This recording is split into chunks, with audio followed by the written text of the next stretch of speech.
is it already halfway through the year? How?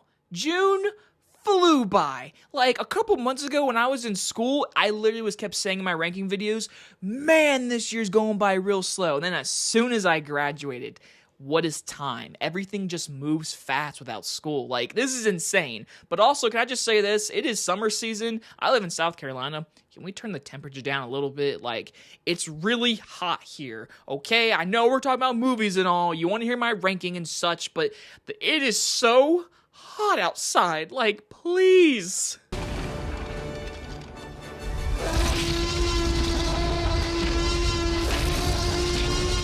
And just like every monthly ranking, this is my opinion, okay? These are the movies I saw and the movies I liked in my ranking.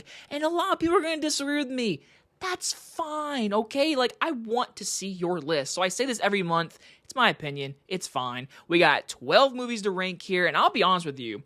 None of these movies, I would honestly say at this point, they are bad. There's a couple disappointments, I will admit, but there are no movies on this list I would say are bad dog crap movies. And we got one movie on this list I did not review. So, like always, my opinion, it's okay.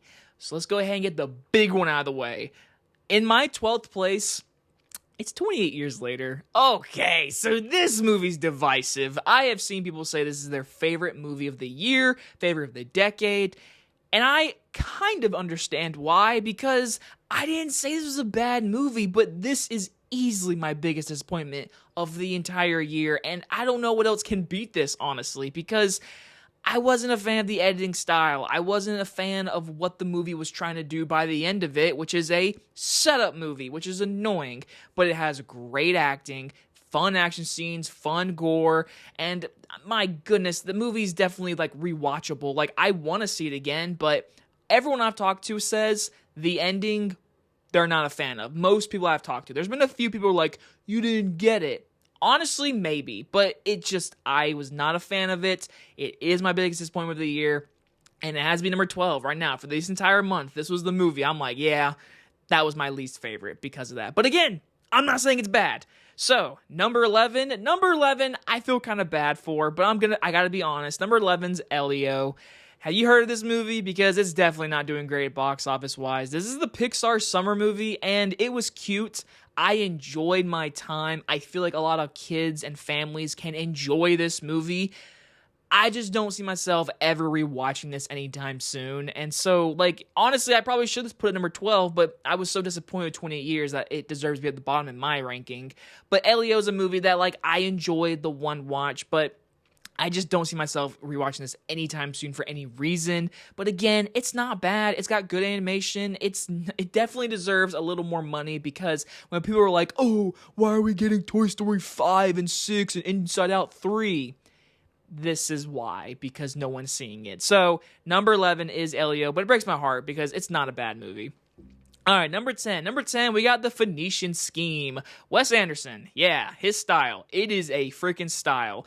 This movie is not his worst. I definitely liked it more than Asteroid City. But the thing is with this movie, I feel like it completely relied on the Wes Anderson shtick, kind of. And so I just thought the characters weren't as interesting. I mean, the acting was really good. Like, Benicio del Toro was fantastic. And Michael Cera and I forget the one actor's name, but those three in the beginning of this movie really work. Then once we get into a lot of the characters and a lot of the cameos and all the celebrities, like, it definitely is a Wes Anderson movie. I just felt like this one relied so much on the shtick that, like, the story itself wasn't that interesting. And so, again, it's not his worst movie, and it's definitely not his best one, but it's a movie, like, I don't plan to revisit anytime soon. Like, I'd much rather watch many more of his other movies he's already made. All right, number 9. Number 9, we got another disappointment, but a movie, like, this is the one I could see, honestly, me saying it wasn't good or bad. Honestly, there's been a day where I'm like, yeah, this wasn't good. I gotta go Megan 2, or Mithrigan, as I should have said in the review. This movie wasn't for me, honestly. Like, I like that it changed the tone. I like that it changed the style a little bit. But in the end, I felt like it was a complete misfire because it took itself way too seriously, because I wanted what the marketing's been doing. I wanted what all the fun was of Megan. And there's a little bit of that. And a little bit of that I enjoyed. So, like, for the most part, I probably would watch this movie again. But man, I'm recording this after seeing the box office. I am shocked how poor this movie did opening weekend. I am shocked. I didn't see that coming. But hey, they switched genres basically, and so people responded, and I don't know. It's going to be a great conversation to have in the future about what the future of Megan is. Do they make a third one? I don't know. But for this movie, it has its moments. I wish it was more silly, but in the end, this is the one I could see myself in the future saying it wasn't that good. But I'm putting number 9 right now. It's number 9. I feel good about that. Number 8. Wow, people have stuff to say about this one for me. Number 8's The Materialist with Dakota Johnson, Pedro Pascal, Chris Evans. Great acting. It's not a bad movie. Seriously, I personally thought the writing wasn't great. I seem to be on the only boat because every person I've talked to has liked this movie. I have not seen anyone on the internet say this movie is mid or bad. And I'm not saying it's bad. I'm not saying it's great. It's a movie that, like, the acting is the worthy watch of this movie. But I just feel like the overall, like, messaging of love and how Dakota Johnson's character goes throughout the movie and the decision at the end of who she ends up with Chris Evans or Pedro Pascal, I felt like it was just in your face, too much written on the wall that, like, hey, this is what the girl who gave us past lives. That movie had good messaging while giving good characters. This has great performances, very well made, very put together. But the story and the messaging was just in my face too much that, honestly, I don't see myself rewatching this movie anytime soon. But it's not bad, again. But people came at me for that one, man. All right, number 7. Number 7, we have a movie I did not review. Should I have? Probably. It is Predator Killer of Killers. Yeah, sorry about that. I enjoyed this movie. I thought it was a cool, different Predator movie, but I am a very weird stinge. When a movie franchise has been live action and then they change it into, like, animation, it's rare for me. Like, Spider-Man is a great example of, like, to me that worked. But that was brand new characters, a new world. This is the same thing, and it was unique. But I feel like the actual Predators themselves weren't scary, weren't as intimidating as the movies have been. Like, I'm extremely excited for the one coming out in November or whatever. But this one just felt to me like the human connection wasn't there. I didn't even know it was an anthology movie. I like seeing the different Predators in these different universes. That was cool. This is a movie that, like, I felt like was a good stepping stone, but I feel like it could be better. And I'm open for it, but I didn't, like, love it, but I enjoyed it. It wasn't bad. So I probably should have reviewed it because I probably have enough to say, but time, life, heat. So, number 7. Number 6, this is shocking. Number 6 is Dangerous Animals. I had fun with this. You know, it was a fun shark movie. That's all I can really say, honestly, because Jai Courtney, he was at one point the face of Hollywood for like 5 straight movies, and then we basically realized, you know what, he's a good actor when he's not doing an American accent. He carries this movie, and the idea of using sharks as his weapons, basically, fun concept, fun, intense little shark movie, and I enjoyed it. Again, it's a movie that a lot of people don't seem to have seen, but I feel like when this comes on VOD, a lot of people should give it a chance. It was fun, honestly. It's a fun enough shark movie to watch this summer. All right, number 5. It makes me mad I put it number 5, but it's the truth. Number 5's How to Train Your Dragon. I don't hate this movie. It bothers me that this is a complete copy and paste of the the animated one, and people love this movie. But then again, Lion King did the same thing, and that movie got shat on. Maybe it's because this one actually has human people, and so there's human emotion that you can see, and I feel like everyone in this movie did a good job. But at the end of the day, this movie felt pointless. This is the cash grab. This is the definition of a summer movie that's making money. They've already announced a sequel, and they're gonna probably copy and paste the next 2 movies. That's fine. It'll probably be good movies too. Like, this isn't a bad movie. I just really don't see why you don't just watch the original. The original is 10 times better in my opinion. Even I gave this movie a positive review. I'm telling you, go watch the original. Also, don't you love how I'm basically saying, like, oh, I'm doing a lot of positive movies this month. No, nothing's bad. But I feel like I've complained about every single movie. I'm sorry. Number 4, though, comes out in July, but I saw it in June, and when I release this video, the embargo's lifted. So number 4, Jurassic World Rebirth. Yep, it is in my June ranking because I saw it in June. There is a lot to say about this movie, especially coming from me, and I did a long-ass review for it. So all I can say is, it's not bad. It is a little disappointing, but I feel like this is a great step forward for the franchise and not a backward step like Dominion.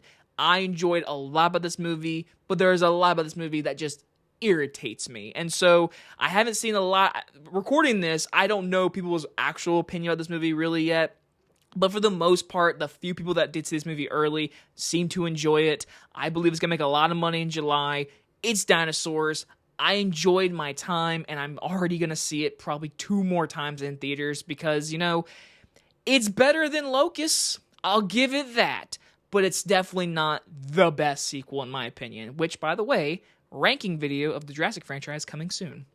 All right, so number 3. Number 3 and number 2 kind of flip-flop back and forth from me, but I got to go with my heart. Number 3 is Ballerina. I enjoyed Ballerina, and I know this movie did not make money. A lot of people didn't really see it. I enjoyed this action. Like, seriously, there is some really awesome action scenes in this movie. The flamethrower action scene alone is worth price of admission, in my opinion. I really liked Ana de Armas as the lead role. I hope this franchise continues somehow. I would like to see if one day, because I know there's rumors about John Wick 5, if John Wick does come back, which he shouldn't, but if he does, I would like to see him team up somehow. I liked this movie. I think it's really well made, and my goodness, those action scenes, like the flamethrower one, the ice skating as a weapon, like, man, like there was so much action in this movie. I enjoyed this one a lot. So number two, honestly, the experience of going to the movies, this is why this is number 2. Number 2 is F1. This is a movie theater movie, and even though I did give it a B+, and like some people were like, oh, you were negative, that's a good review in my opinion. This movie has its generic cliches in a story, but I had fun. I enjoyed the experience. I enjoyed watching this movie. I enjoyed Brad Pitt, Javier Bardem. I forget the actor's name, plays the rookie. The experience of being in an F1 car going 200 miles per hour, I felt that watching this movie in IMAX. Is it really long? Yes. Is it cliche? Yes. But at the end of the movie, did I get in my car and did I drive really fast down the road? Yes, I did, and I didn't get a speeding ticket. Anyway, so yeah, it's my number 2. Go see it in theaters. It seems like a lot of people really are enjoying this one a lot. It definitely should be considered like a summer movie to go see.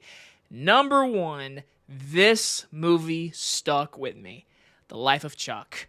This is a very good movie, okay? It's a movie that when I first saw it, there is questions. And then I read people's comments, I saw people's reviews, and now I have a different perspective on a few things. There are some things, though, I don't love the choices. Like, I personally wasn't a big fan of telling the story backwards, in my opinion. There are questions I have about Chuck itself in the movie and the story points, but there are things that were answered by just watching people's videos and just learning people's opinions and seeing perspective. And it seems like a lot of people love this movie. I love Mike Flanagan. He continues the streak for me. He makes good movies. He makes great movies, honestly. And so with this one, it's touching, it's different, and out of this entire month, this is the one movie that kind of stuck with me, and honestly, at this moment, is in my top 10, top 5 favorite of the year, because it's just a well-made, put-together movie. And that's June, alright? So like I said, there wasn't anything bad this month. More disappointment with like 28 Years, Megan, and I honestly gotta say Jurassic World Rebirth in aspects. But again, there was a lot of good. There was a lot of good in these movies, and I feel like a lot of people can just go out to the movies right now and see whatever they want. There's a lot out right now, so do that. With July, this is the month. I know, this is the month. We got Superman. We got Fantastic Four. And I'm looking forward to both, okay? If I had to choose one, I would say, honestly, Superman. But in reality, if I didn't see Jurassic World early, it would be that one, no doubt about it. 100%.